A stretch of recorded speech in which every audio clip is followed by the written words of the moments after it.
that matters. Fox 40 News at 5 starts now. A young Davis officer killed in the line of duty. 22-year-old Natalie Corona was gunned down while she was investigating a car accident in downtown Davis last night. So fast forward to tonight, the investigation continues into who killed Officer Corona as friends and family in both Davis and Arbuckle in Colusa County mourn the loss of their loved one.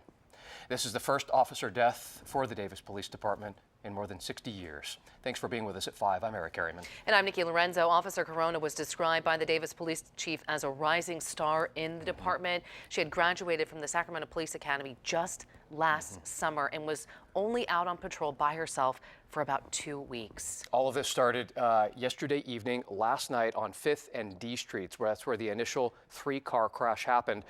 That's also where the shots were fired shortly after the suspect barricaded himself inside a house at 5th and E.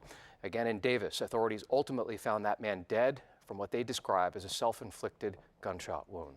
We have live team coverage for you tonight. We'll get to Fox 40's Lonnie Wong and Christy Grost in just a moment. But let's get started here with Fox 40's Doug Johnson. Doug, we know not an easy interview for you to do today, but you talked with the victim's father early this afternoon.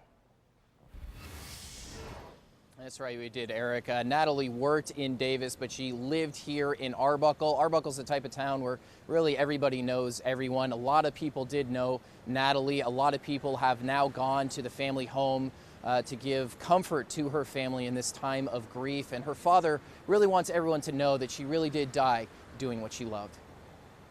She just enjoyed her job. She would come home, she would be beaming. Jose Merced Corona says his daughter, 22-year-old Natalie Corona, would commute from the family's home in Arbuckle to work patrol in Davis.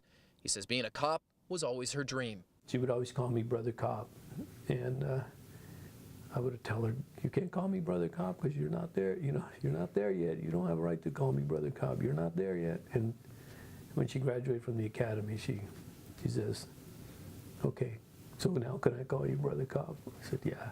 Natalie Corona grew up in Arbuckle, the oldest of 4 sisters. She was the greatest big sister that they could have had.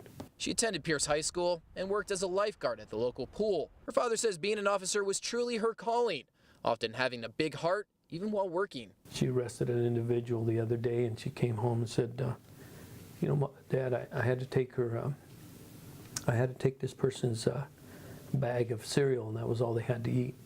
And so I put $5 in his bag and told him, that was for them to eat when they got out. The gesture left the suspect in tears. And I said, well, Natalie, you can do that. I said, but you're going to run into people like that all the time. She says, I know that, but I don't mind it.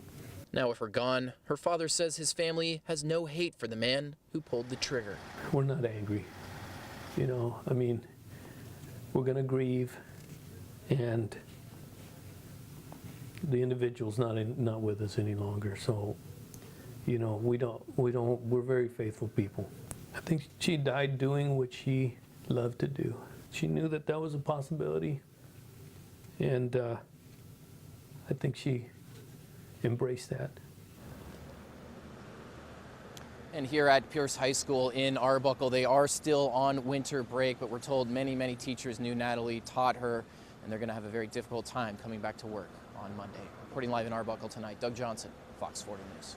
Unbelievable story, and just to hear the father there talk about his daughter and even how he has no hate for the person that pulled the trigger. Yeah. I mean, just to have, unbelievable. So much respect.